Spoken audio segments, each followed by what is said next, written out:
Press. Hey, Vincent, it's Matt Stokes. How you doing? I'm doing great. How are you? I'm doing well, thank you. Is now a good time to talk? Yeah, now's a good time. I do have a question, though, or at least a couple of questions that we can go on to the main thing that we're going to talk about. Okay.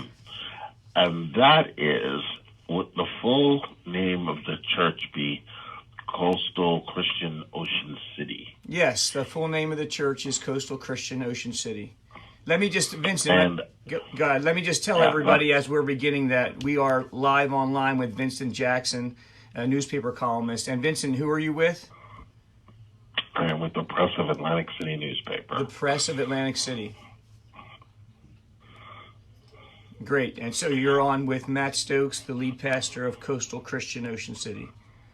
All right, great. And is Coastal Christian Ocean City, is that a non-denominational church? And if I'm wrong, could you tell me what denomination it would be?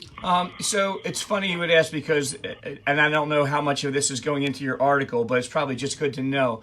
Non-denominational is what we would be called. I prefer interdenominational in the sense that non-denominational would mean that you don't subscribe to any denomination, which is true of us. We're not Presbyterian, we're not Methodist, but it's interdenominational in the sense that if you come to Coastal, you're going to find that our attendance is made up of many people that do hold to those denominations and would say, I have a Methodist background, I have a Presbyterian background, even a Catholic background. So it's almost like we're more interdenominational than we would be non-denominational. I understand what you're saying. Yeah. The reason why I'm calling is today, or the reason why we're talking, is I'm working on a story because we have Holy Week, which is starting on Thursday, but at the same time, Holy Week is fast approaching us. We're in a situation where church buildings are not allowed to be used by the public, by believers, by worshipers. Right. So what we wanted to know is, in your particular case, what are you doing to stay engaged with believers and followers who go to your church? And we were particularly interested in things that you are doing during Holy Week and including Easter Sunday that you wouldn't normally be doing, because I'm sure there was engagement before the whole COVID-19 pandemic started. So we're interested to see if you'd come up with anything new, Right. that you're doing now that you didn't do before the COVID-19 pandemic. Yeah, so that's a great question. So, Vincent, you're asking, what are we doing now differently that we weren't doing before in light of Holy Week and trying to increase people's ministry experience? And at the same time, we might have been using technology to some degree, but in what ways do you feel like you're breaking new ground in light of the current concerns with our community and the crisis, right? That is absolutely correct. Oh, so I can tell you this. Everything has changed. In fact, there's almost nothing that hasn't changed. The only thing that hasn't changed is the vision of the church. So the vision of the church is we say that we're calling a community to connect to Christ. So in terms of the vision, that's the same. In terms of how we execute that vision, it has completely flipped 180 degrees. So now church no longer is a building and it's no longer a platform with a podium. Now church is everything. The platform now becomes your phone, your laptop, it's YouTube, it's Instagram, it's Facebook, right? So what we've done is we've taken every single ministry possible. That's, not just Sunday mornings and our midweek studies on Thursdays, but every single ministry possible, and we've moved them to digital so that they can be watched by anyone from anywhere, even around the world. In fact, as I'm talking to you right now, I have you live online, and I have someone from South India that's a part of this conversation that you and I are having, because right now I'm using technology to have our interview go to as many people as possible. All right. Now, during your answer, you mentioned YouTube and Instagram. Is there any other platforms that you're using besides those? I think you mentioned a third. Sure. Yeah. Well, there's a few more. There'd also be Facebook. There would be the website itself, the church website, And then our church also has our own app that you can just go to the app store and you can just download the app right onto your phone and, get even more information, more specificity. And then also we've recently moved to Zoom meetings. So Zoom. Oh, wow. So, I mean, I don't know who had stock in Zoom before the crisis started, but they must be one of the few people that are doing pretty well right now. So I would agree with that. We probably have, I'd say, somewhere around 17 meetings during the week. And if you want to talk about our Connect groups that also meet, which are just people's home fellowships, small group Bible studies and things, now you're moving somewhere into maybe over 50 groups if you combine them together. Everything from, so when you put them all together, we're talking about, imagine 50 Zoom app, Facebook, website, YouTube engagements that are going on not almost, every day throughout the week. Wow. So the church has things, Vincent, that are unique to the church. So on Monday, we have something called The Table, which is a live online Q&A time where the church actually, in the comments section on Facebook, will type in questions, and I, as the lead pastor, and Matthew Mayer, as the teaching pastor, we will sit at a table and we will answer any questions that are coming in from the church. Some of those questions might have to do with the last Sunday's message. Some of those questions just might be theological. Sometimes the questions are personal, like what's your family doing right now to try to stay together in the midst of the crisis? So it could go anywhere, but that's what the table is. Then we have something called... Let me ask you a question about the table. Sure. So the table exists before COVID-19, and if it did exist before COVID-19, was it just something you did in person on a Monday night as opposed to now it's online? No, it is 2 weeks old. We've only done it for 2 weeks now.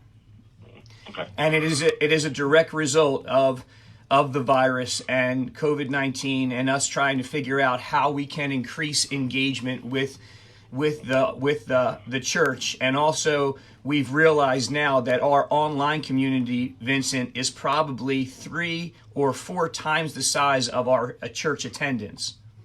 Mm. So just to tell you, so our church dances somewhere around 1,000 people that you would say attend in a week. If you go back 3 weeks when we had our first live online Sunday morning where only 10 people showed up and ran the cameras and played the worship. If you go look on Facebook, you'll see that has over 10,000 views. Wow. Yeah, so we're realizing that there are a lot more people that are coming by our content than there are people that are actually coming through the church doors. So what we're trying to do, and I could tell you more about some of the other things that are new with us, but what we're trying to do is we're not trying to survive through this. We're trying to actually take more ground through this opportunity for the kingdom of God, for Christ's sake, and say, how can we actually maximize this moment and now reach even more people, which is remarkable because that's exactly what's happening. Another thing we have is called midday prayer, which is a very new ministry too, where on Tuesdays at noon, one of our pastors, Chris Einwechter, he takes care of pastoral care, a lot of the shepherding ministries of the church. He actually is on the platform with our worship leader. It's just the two of them, and they'll do a piece of worship, and then they'll pray for a dozen people that are in the church that have needs. As Vincent, as they're typing, they're actually in the comments section on Facebook, they're typing in their prayer needs, and live online, they're being prayed for right there and then in that moment. And then they'll go to another song, and then they'll come back again, and they'll pray for another dozen people, and they'll do that for about a half an hour, and we do that we've begun it, but we're going to continue to do that every Tuesday at noon. Tuesday at noon, and that's again something brand new. What is that? 2 weeks old or 3 weeks old? No, that would probably be about a little over a month old. Oh, a month old. Okay. Yeah. But it's still definitely, I really believe that God, and I don't have any doubt that God, knowing what was coming, somehow gave us because I don't know where it came from, but he gave us the foresight to actually invest in technology and also the creativity to come up with these ideas so that when this was happening, this virus was hitting the press, we were simultaneously already considering these concepts, and then boom, right? Yeah, when the virus hit, we integrated them into the ministry, and they've been very, very effective. Right up to what you and I are doing right now. You know, and another thing is, you know, we're advertising differently, right? So we're creating awareness on all of these platforms too as to what we're doing. So now the emails that are going out aren't really talking much about events, right, Vincent? Because we canceled all events. But the emails going out are all talking about all of the contact points with which you can connect with the church.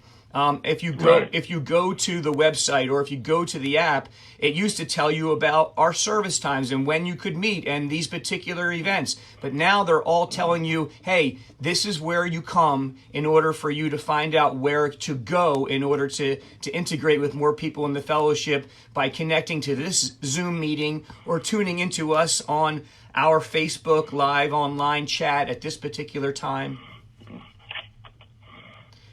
The youth group, Vincent, now meets on Fridays from 6 to 7:30, and the entire thing is a video chat, right? The entire thing's a video Zoom meeting. So you have the youth director, Matthew Glancy, and he's there, and you see his image, along with the image of anywhere between 16 to 30 kids who are going to jump online as well, and they're going to actually have their youth meeting online. Yeah, but the youth meeting before COVID-19, I assume the youth meeting was in person, and now you've moved that to online, correct? Exactly. Everything, that's why I said everything's changed 180 degrees. So anything that we did where we met, now we took it and we've digitized it, if you will. We've turned it into some sort of digital platform. And when I say platform, I literally mean platform in the sense that this is where you now meet and you present your message or you talk. The platform used to be made of wood and 2 steps high with a black carpet. We don't use that platform anymore. The platform is now your phone, your laptop, your computer, your television. Here's something else, Vincent, you might find really interesting. We have something that we call hashtag, what is it, our church? Home together, church together. Hashtag home together, church together. And what you do is when people, Vincent, are watching live online on any platform on Sunday mornings or Thursdays during the midweek study, we have them actually take a photograph of their family watching online, and then they send it to that hashtag, and then we post it on Facebook or Instagram, and we show everybody with everybody else's family. We show everyone watching so that everyone can actually see each other engaging the messages. Can you say that again? So explain that one to me again. Sure. So we have something called hashtag home together, church together. So if you're familiar with the hashtag, when you put the hashtag on, anyone who would click on that would go to a site where they would see a lot of photographs. So what we do is we encourage people as they're watching, take a screenshot with their phone, or actually use your phone and take a picture of your family in the living room watching the messages Sunday morning, Thursday during the midweek service. And then we want you to post those pictures under hashtag home together, church together. And what that does, Vincent, is it lets everybody in the midst of this isolation see everyone else watching church, having church together as a family. Because, you know, you can sit in your living room and the 3 or 4 or 5 of you can experience church at home, but it takes you to another level when you actually watch other people in their living rooms also experiencing church and having their Sunday morning experience and realizing that you're not the only one. Does that make sense? It makes sense, and it sounds to me like, again, that is something that since COVID-19 started, if that's new, that was not something you had before COVID-19, am I correct? Every one of these things is new. So is that slogan, home together, church together, right? Yeah. Because before it wasn't about being home together. It was just you came to church. Now church comes to you. Right. So like I said, the vision is the same. We're calling Right. the community to connect to Christ, but the way in which we're doing that is totally changed. So the modality in which we get together and we strategize and put together a strategic plan on how to do church has totally changed. Yeah. I just have a question for you, and it may be premature to ask this question, but clearly there's going to come a period of time where these buildings are going to reopen, and Right. people are going to be able to come to church and physically be there. Right. I wonder if you've given any thought yet of all these new things that you started. Which ones do you think are going to continue once your building actually physically reopens, and which ones do you think may just be most appropriate for now, but once people can physically get together, I don't know, they may not last? Yeah, so that's a great question, and I don't think that's premature to ask at all. I think the table will remain, the Q&A live online with the pastors, midday prayer would remain, just simply because of the viewing that we see and how helpful it is. The things that I think that would, and of course the regular gatherings on Sundays and Thursdays, the things I think, Vincent, that you'll see probably will disintegrate will probably be the Zoom meetings. Because the Zoom meetings are a necessity because we can't get together. But once we're together again, the Zoom meetings will probably dissolve. So you're asking a really good question, which I think is almost another article for you, which would be, what does community look like when the pandemic is over? And then how long does it take before people's fears are quelled? Because once the government announces that we're no longer in crisis, the president actually calls it a war. When the war is over, how long will it be before people actually take off their helmets and put down their M16s and say, I feel safe again? And when they do, after everyone comes out of this isolation, I think there's going to be an insatiable thirst for community. And when that moment comes, I'm hoping and praying and strategically planning for the church to be completely ready for that. So that won't be a new thought when that day comes. We will be prepared to address the question: how is community going to be redefined once the pandemic is over? I have a question for you. One of the things, hashtag home together, church together. It seems to me once your building reopens, you could have people who are physically there, who are physically in the building, but that seems to me like that could continue because prior to COVID-19, did you have your services live streamed anywhere or no? Yes, we did, and that was normal. We did about 2 years ago. We've been doing it for years, but 2 years ago we invested quite heavily into technology to make sure that our cameras and the quality of the cameras and the number of camera angles that we were using greatly increased. And although it was a controversial decision because we were considering is this a good investment, we now see that our viewership and the people that are actually experiencing the Word of God and experiencing worship has increased exponentially. I'm not talking about a few more people. I'm talking about thousands of people. Even to the point, like right now, I'm looking at a man named Karanthi Paul who's watching right now from South India. Is listening to you. Wow. Is listening to you right now in South Jersey.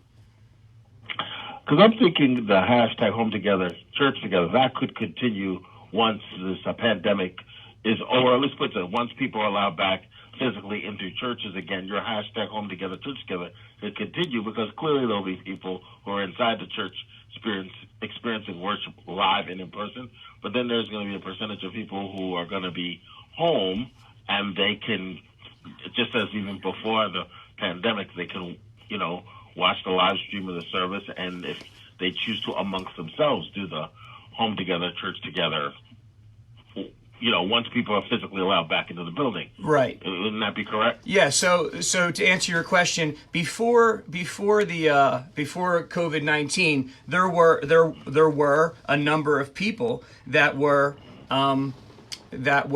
watching from home. And like I was saying, I would say 3 times as many people were watching from home as there were in the church. And Right. some churches, Vincent, don't have an online ministry because they actually want people to come to church and they don't want people staying home. So they actually decide strategically to say, we don't want to have an online ministry. What we're saying is we sure hope that you do come. But if you don't, we do give you the option, because there's something that's just a little more important than you showing up, although that to us is critical, of course, for a church to continue to thrive. But one more thing that's important to us is just that message of the gospel going out to as many people as can possibly be able to hear it. It is certainly of greater importance. We want you to come. We want you to fellowship. Maybe you have another church that you regularly attend somewhere in Connecticut, but you're still watching us on Sundays or Thursdays. And yes, Vincent, that isn't going to go away. Once COVID-19's over, I believe there's still going to be people that are going to be watching from home, just like there were before. Right. I think the bigger question is just how many will there be? In fact, there may be more after this is over, because of two reasons. One, people got comfortable with this home viewership. And we really need to try hard to continue to change the culture to bring them back into church community, because there really is something about fellowshipping together and looking into each other's eyes and laughing and crying with each other and experiencing Christ and life together. But at the same time, there's going to be some that are probably still going to be gripped with fear or caught up with anxiety, and they're going to just still be home for a while. And although that's disappointing, we're not going to punish them by saying we're no longer going to be broadcasting the messages. We're still going to be broadcasting the messages. All right, so I guess it'll be up to the community themselves, the people who are watching, who are watching the service at home. We'll see if they themselves continue to hashtag home together, church together amongst themselves once the building reopens and people are physically allowed back into the church again. We'll see if that's something they choose to do amongst themselves. Is there anything else about this subject that you would like to add? Because those are basically all the questions that we wanted to ask you. No, I would just say, as I'm on live online right now, if anybody wants to type in anything where they feel that they don't know where they could connect, you can go to. We have an email that we send out, and I would love to put anyone on that email address, and make sure that anyone that wants to connect, whether they're college and career, young adults, recovery meetings, Vincent, I would want to make sure that anyone who wants to meet in any particular way, we want to make sure that they know where that platform is. So make sure that you contact the church. In fact, if you call the church, maybe somebody right now could actually just put this in the comment section, 609-399-4747. Someone's answering the phone, and we'll definitely tell you the place or the platform where you can meet, because we have 3 addictions meetings, Vincent, every week, right? And they're still meeting on Zoom. They're still doing live call-ins. And so we want to make sure if there's anybody out there that's struggling with addiction, they need to know that all these things are still there. And as we're having this conversation, it is Wednesday, April 8th, Easter Sunday. Obviously, it's Sunday. I'm just wondering, at this stage of the game, do you know exactly what you're going to be saying during your Easter Sunday service, or how far into developing what you're going to say are you at this point? It could be completely done for all I know, or you haven't started, or you're in the halfway point. Could you talk, where are you in figure out what you're going to say for your Easter Sunday service? Yeah, so for Easter Sunday, it's Holy Week, and so on Palm Sunday, Jesus came, right? He came into Jerusalem. And then on Good Friday, we have a message that Matthew Mayer is going to give on Good Friday at 6:30. And that message isn't Jesus came. That message is Jesus stayed, because we know he stayed on the cross and he died for our sins. And that's the message of the gospel. Then on Sunday morning, I'm going to give a message called Jesus went. So we had Jesus came, Jesus stayed, and then Jesus went. And my message is going to be about where did Jesus go after he rose from the grave? And where did he go, Vincent? He walked on a road called Emmaus, and it was a 7-mile journey he took with these 2 disciples who thought that he was dead and buried, that they didn't know that he had risen. And then they heard the rumor that he had, but it talks about how they were dejected and how they were depressed. And what they didn't really understand, Vincent, is that Jesus was walking right on that road with them.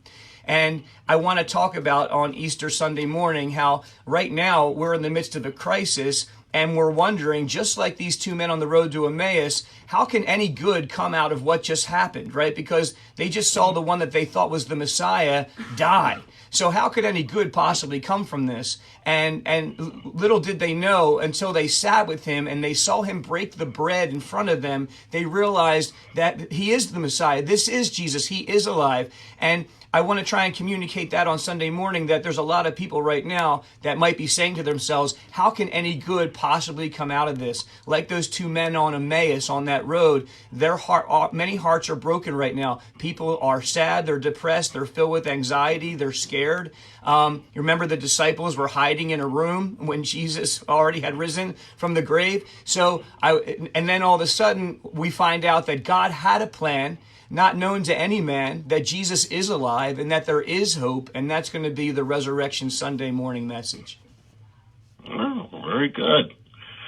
All right, then. Well, I would like to say thank you very much for taking out your time to talk to me about this subject. I greatly appreciate it. We're going to have a story in the Press of Atlantic City newspaper, pressofatlanticcity.com. That's going to be running on Easter Sunday. That will not only have your church, but will have other churches talking about how they've managed to stay engaged with their followers, particularly during Holy Week. Great. So, Vincent, if people want to see your article, they can go to pressofatlanticcity.com, and that is going to be posted on Sunday, on Easter Sunday? I believe so. That is my understanding. Okay. I just want to make sure that... It definitely won't be after that. I can tell you that much. Okay. I want to make sure our online listeners know where to check into the article. That would be great.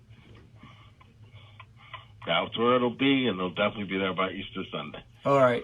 Hey, Vincent, thank you very much for the interview. I'm honored that you would call me and that we'd have a chance to talk again. Do you prefer Matt or Matthew?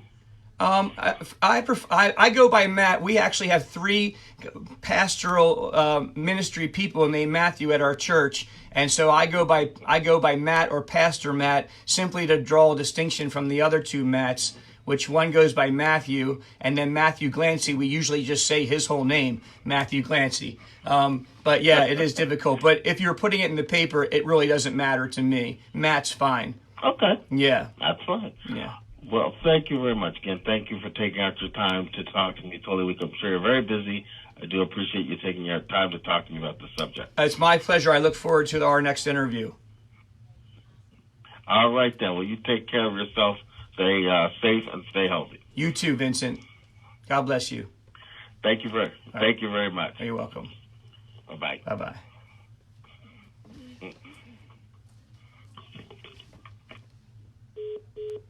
Okay, so that was it. That was our live online interview with Vincent Jackson from the Press of Atlantic City. And of no credit to mine, because the creativity that's gone into the technology that we had has very little to do with me. But I have to say, like, the Apostle Paul says, if I boast, let me boast in the Lord. I am so proud of our team and the creativity and the strategic planning that went into all of the online platforms with Facebook and the app and the website and YouTube and now the Zoom meetings and the emails going out. I think it's just amazing how we were somehow, I'm going to say, prophetically positioned for this moment that has now come. So church is thriving in many ways. One way that church is struggling, and I'm going to be completely honest with you, and I wasn't planning on saying this, but it was coming to mind as he was asking questions, and I'm surprised he didn't ask this question, is giving. Giving is down. Giving is down by over half. And when I talk about how we still want to connect the community to Christ, I want to share that with just a few of you that are watching, or maybe some that will watch this later, because when giving is down, our ability to accomplish the vision and execute the aspects of the mission greatly decreases, right? So just because we're going through a crisis, the needs of people have not diminished, right? There's still people that are sick with cancer. There's still people that are hungry. There are still people in need of benevolence. They're in need of medications. We have missionaries that are around the world, and this pandemic is global, and they also are in crisis, wondering how their needs are going to be met. And so as the lead pastor, my responsibility is to consider that question and then really come to some really serious answers and some real definitive answers. And the answers to which I'm coming are very difficult, and they're hard to make. And I'm going to be just completely candid, and maybe I'll say this on another platform when I'm more articulate and thought through, because right now I'm just sharing from my heart. But some things are going to have to change if our giving is not going to be at the place that it was before this global crisis started affecting us. So when I get excited about how everything has changed and the mission is still going forward, that is going to be directly related and integrated into, will people still choose to give? I'm so glad that people are still, just now I was online with Women in Service for a few minutes, and they were having a meeting, and it was amazing how the screen was changing from each one of the women that were on there, along with my wife. I happened to come through the door when they were on together, and I'm like, man, this is awesome, right? And so Zoom meetings,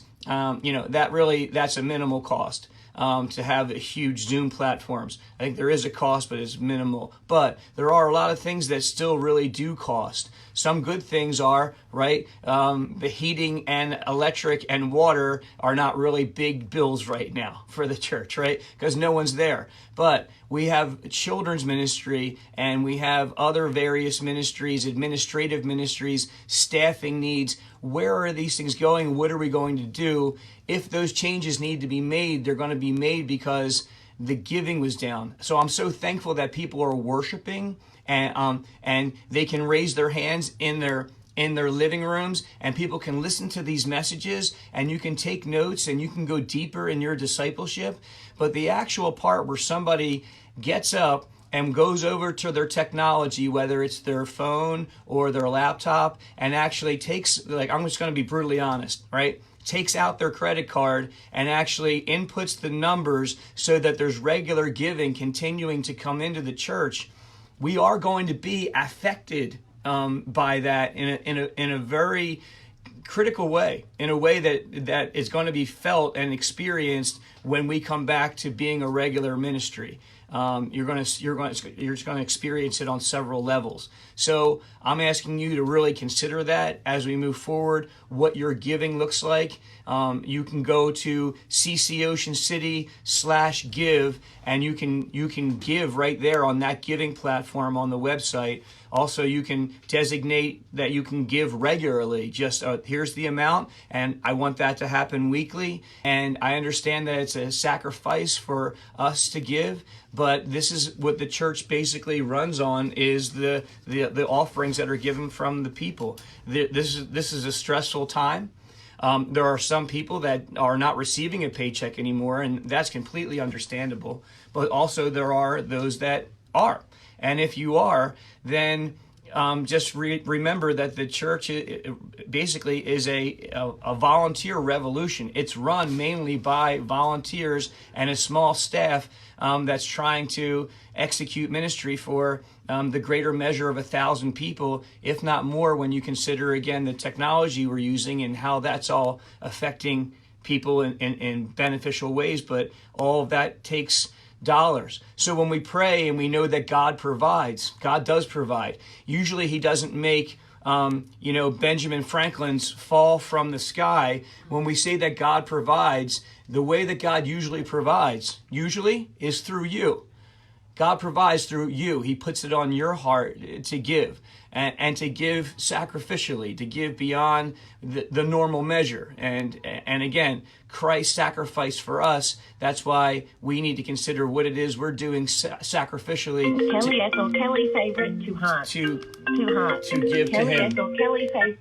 That is my daughter calling through. I didn't turn off my speakerphone. I put Vincent on speaker so that we could hear him really well. But hopefully you were able to hear Vincent's questions so that the interview went well. But hopefully you understand what I'm saying about giving too. When the time's right, I'm going to do a better job at trying to articulate that either in an email or maybe another video address. Right now it looks like there's about 25 viewers that are left online right now. But what happens is after this video is done and I put it online, it seems that people will watch it later on this afternoon or tomorrow, and the number continues to grow.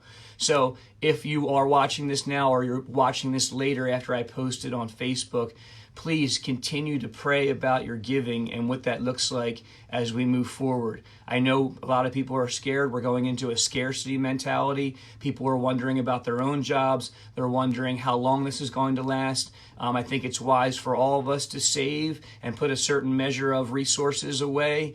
I hear a lot about stimulus packages, and I think that's wonderful. I haven't heard anything about the date of when all that's actually going to happen. I hear about these checks being written, but I haven't heard anyone actually get anything in the mail. By the way, as far as giving goes, if you're old school, you can also still continue to mail your giving to the church address, and we will receive that, and that's just as good. So not everyone is digitally inclined, but if you're watching this right now, I'm probably preaching to the choir because you're on your technology and do know how to do that. But please do spread the word. If you're involved in small groups, connect groups, or you're involved in any ministry groups, please talk amongst your groups about how maybe collectively, strategically, you can discuss how maybe your group can get together and support a particular missionary in a particular country, if you want to get specific in some of your giving in those ways, because we want all that to continue. So that's about all I have to say. I'm watching all of you that are watching. Normally I love to just give you a shout out because I'm so glad to see all of you there. But if anybody had a question you wanted to type in right now, I would do what I can to answer it. Is there any way we can help? Well, I was just saying, you're replying to Karanthi Paul. So we had someone that's really dear to my heart, and that is an Indian pastor in South India. And I think I'm on my phone, so it's very small, but he's talking about the needs that they also have over in South India, which you can imagine, again, economically, things are relative, right? So the things that we're struggling with here are drastically different than what they're struggling with in South India and in other areas. Whatever God puts upon your heart to do, if you feel led, go ahead and do that. But, because the needs are huge and they're not just related to South Jersey. But that's about it. I didn't get a chance to look through all the comments. Thank you for the table and the prayer with Chris Einwechter and Dawson. Yeah, I'm really glad to watch the connectivity with the people. And again, even after they're over, like the table, I think had over 1,000 views. So when I was online with Matthew Mayer, I think maybe 70 people were watching. But as 2 days go by, it looks like 1,000 people viewed it. So that's kind of remarkable, right? Is there any talk about the government helping out churches? Not to my knowledge. I recognize that when it comes to these stimulus packages, there seems to be a distinction between nonprofits and regular businesses. But when it comes to the specificity, maybe you're all watching this, there's a real disconnect between government, state, and local officials and what they're saying that they will or won't do, or what can and can't happen. So until they put all that together, we hear a lot of seesaw type of news coming in. My online news, I have it popping up as, drop downs every day. So I'm watching what's happening. I just saw that Bernie Sanders dropped out of the race, right? Or at least he postponed his campaign. And so what does that mean for Biden? Like, all kinds of things are happening in real time. And this is a really interesting and concerning time in which we're living. What I'm saying is I really believe that we can maximize this moment for the sake of the gospel and keep on moving forward with our vision and with our mission. There is something called the Affordable Care Act, I think. No, not affordable. Oh, the CARE Act. But again, we don't know when the funds will be released. Is there any, will the church be doing any more prayer at hospitals? So I talked to the sheriff, the Atlantic County Sheriff, Eric Scheffler, yesterday, and I actually prayed with him, and just because he's going through, again, when it comes to law enforcement, state and local government, there seems to be a lot of conflict. And my friend, Sheriff Eric Scheffler, is caught very much in the middle of that. And so I really want to pray for him. Also, he's talking about there are some people that are definitely against people gathering in massive numbers like we did that particular day. And so right now we're going to find, Karen, some other creative ways to be able to minister to people in hospitals, to law enforcement, EMS, because the idea of gathering, we had no idea that we'd have over 1,000 people and 500 cars. And when you're trying to manage that many people, it can be concerning, right?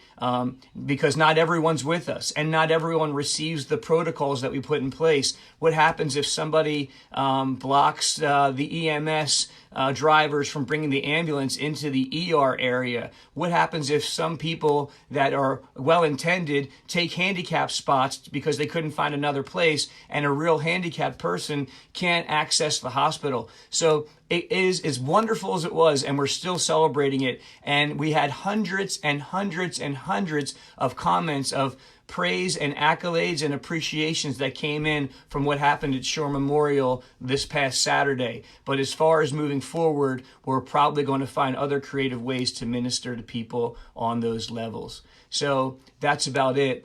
I don't have any more particular questions I see coming in. And so let me just look through. Be patient with me. Yeah. I just better understand everyone's. Yeah, so that's about it. I look forward to doing these again. I don't want to keep them too long, because when you tune in, I want to make sure that you find them helpful and appreciative and not exhaustive. So when something comes up again, I'll let you know. Here's the one for tomorrow. It's going to be Thursday at 10 a.m. and the platform is going to be YouTube, YouTube Live. By tomorrow, I will have a channel. Right now, I don't have a YouTube channel because I don't have a YouTube video. There might be church videos, but they're all coastal. Nothing is actually Matt Stokes. So I'm in the process right now this afternoon of creating a YouTube channel. And when I put it together, I'll post something on my Facebook to tell you where to go, what link that is, so that you can watch YouTube Live. And tomorrow at 10 a.m., my son Jesse and I are actually going to do a chapel for Atlantic Christian School for the kids that are now home and isolated, to keep them encouraged. Probably have an Easter context to it, but also a lot of encouragement. So if you want to tune into that tomorrow at 10 a.m., Thursday, 10 a.m., we would love to see you there. So that's it for now.